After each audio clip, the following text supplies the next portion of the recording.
Bonsoir à tous, je reviens vers vous pour faire cette petite vidéo en lien avec les 4 phases d'exploration durant ces 10 jours de terrain expérimental.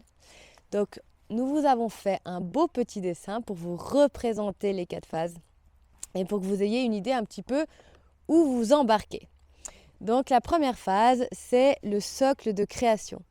Donc pour débuter un gros travail comme ça et une expérience aussi intense, c'est nécessaire d'avoir les fondations, qui est donc notre socle de création où vous allez justement voir où sont vos limites, votre zone de sécurité, et vous allez aussi vous connecter à vous, être en connexion avec vous pour savoir ce qui est bon pour vous et ce qui n'est pas bon pour vous aussi. Et comme ça, vous allez vous sentir en sécurité, vous allez sentir cette solidité pour vous permettre de continuer l'exploration. Donc ça, c'est la première phase de ce terrain expérimental.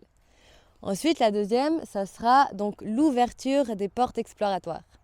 Donc l'ouverture des portes exploratoires, ça sera la deuxième étape où là, il y aura plein d'expériences dans lesquelles vous allez tout simplement vous amuser.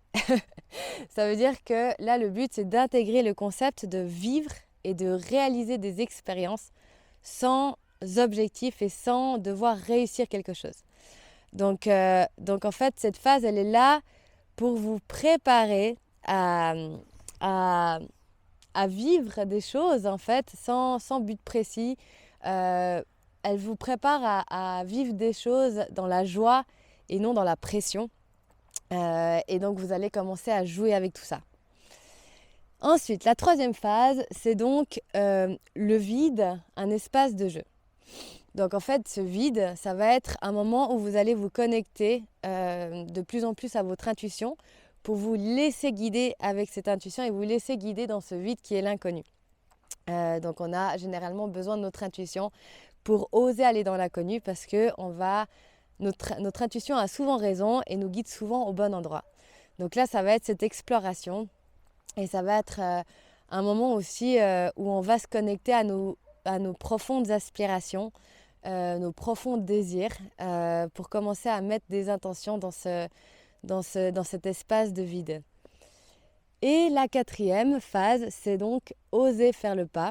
Donc oser faire le pas, c'est assez bien décrit. Ça va être justement de prendre tout ce qui s'est vécu, tout ce qui s'est expérimenté durant ces 10 jours et le transmuter dans notre quotidien.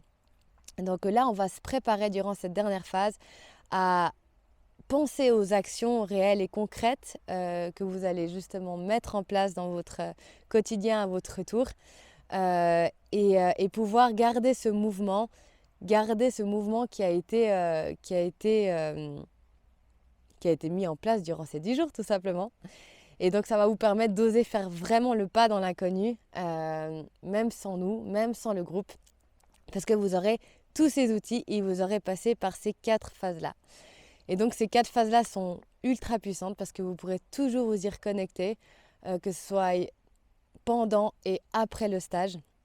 Et ça va vous permettre chaque fois d'avancer un peu plus loin dans votre vie et dans ce que vous désirez réaliser. Donc voilà, je vous dis à tout bientôt et merci de m'avoir écouté.